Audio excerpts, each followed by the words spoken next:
అపోస్తలుల కార్యం 1వ అధ్యాయంలో ఒక మాట ఉంటుంది. పరిశుద్ధాత్మ మీ మీదకి వచ్చినప్పుడు మీరు శక్తి నొందుదురు అని చెప్పి రాయబడి ఉన్నది.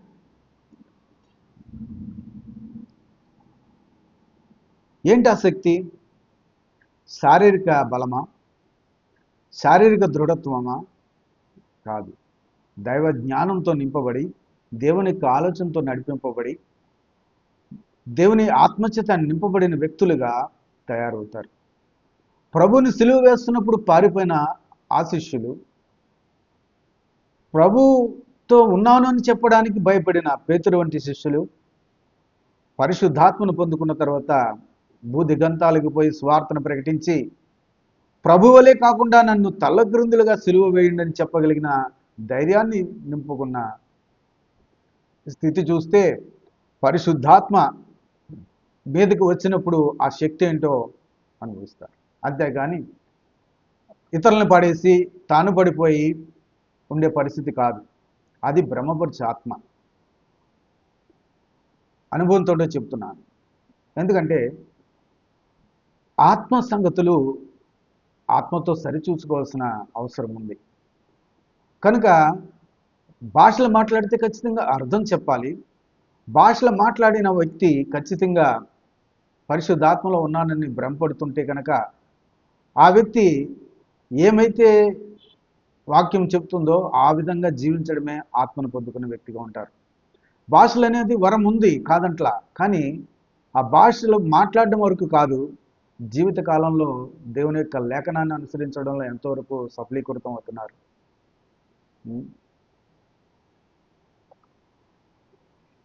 కనుక పరిశుద్ధాత్మ మీదకు వచ్చినప్పుడు శక్తిని ఉండడం అంటే వాళ్ళని కొట్టేయడం కాదు, వాళ్ళని గెంటేయడం కాదు, గిరగిర తిరిగేయడం కాదు. అర్థమవుతుందండి? వాక్యాన్ని పాటించడానికి కావాల్సిన శక్తి, నిందను భరించగలిగిన శక్తి, అవమానాన్ని భరించగలిగిన శక్తి, శ్రమను ఓర్చుకోగలిగిన శక్తి, హింసైనను ఉపద్రవమైనను వచ్చినప్పుడు తట్టుకోగలిగిన సామర్థ్యం, ప్రభు వైపు చూసే మనస్సు పరిశుద్ధాత్మలో ఉన్నప్పుడు జరుగుతుంది. ఆయనను ప్రకటించడానికి వెనుకాడక, సమయం అనక అసమయం అనక పోరాడుతూ ప్రభు యొక్క లేఖనాన్ని, సువార్తను ప్రజల్లోకి తీసుకుని వెళ్ళడానికి, ప్రభువుని తెలియని వారి దగ్గరికి తీసుకుని వెళ్ళడానికి ప్రయత్నించే శక్తి, సామర్థ్యం, ధైర్యము, వివేకము, బలము, జ్ఞానము, దేవుడి ఎడల భయము, భక్తి, ఇవన్నీ దేవుని యొక్క ఆత్మ సంగతులు. ఆ గుర్తులన్నీ కూడా మనలో కనబడుతుంటాయి. అక్కడ మాటకు అర్థం అది. అయినను పరిశుద్ధాత్మ మీ మీదకి వచ్చినప్పుడు మీరు శక్తి నొందెదరు. 8వ వచనం, అపోస్తలుల కార్యం 1వ అధ్యాయం 8.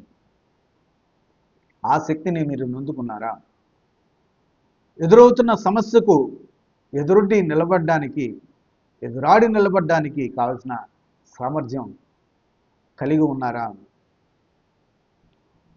శ్రమ వస్తే కృంగిపోకుండా, అవమానం వస్తే ప్రభువుని వదిలిపెట్టేయకుండా, సత్యాన్ని అనుసరించడానికి కావలసిన మనస్సు కలిగి, సత్యాన్ని చెబుతున్నప్పుడు గ్రహించగలిగిన సామర్థ్యం, సత్యాన్ని ఇష్టపడే మనస్సు, సత్యానికి దూరంగా వెళ్ళిపోయే మనసు కాదు, ఇష్టపడే మనస్సు.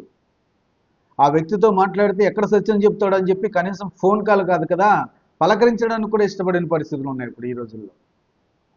సత్యం మాట్లాడుతుంటే పలకరించడానికి కూడా ఇష్టపడిన పరిస్థితులు ఉన్నాయి. మరి ఇంకెక్కడ ఆత్మను పొందుకున్నారండి మీరు? ఏ ఆత్మను పొందుకుని ఉన్నారు? బ్రహ్మపరిచే ఆత్మలో ఉన్నారా? అక్కడ 1వ యోహాను పత్రికలు అంటున్నారు, ప్రభు యొక్క ఆత్మను పొందుకుని ఉంటే ఖచ్చితంగా లేఖనాన్ని చెబుతున్నప్పుడు లేఖనానుసారంగా జీవించడానికి ఇష్టపడతారు, లేఖనాన్ని గ్రహించడానికి ఇష్టపడతారు, లేఖనం చెబుతుండగా ఆ లేఖనం ప్రకారం జీవించడానికి ఇష్టపడతారు అని లేఖనం సెలవిస్తుంది. మరి లేఖనం చెబుతున్నట్టుగా ఇష్టపడడానికి మనసు పెట్టిన వారు ఏ ఆత్మ పొందుకుని ఉన్నారు? పాస్టర్ గారు ఆత్మను పొందుకుని ఉన్నారా? ఎవరి ఆత్మను పొందుకుని ఉన్నారు?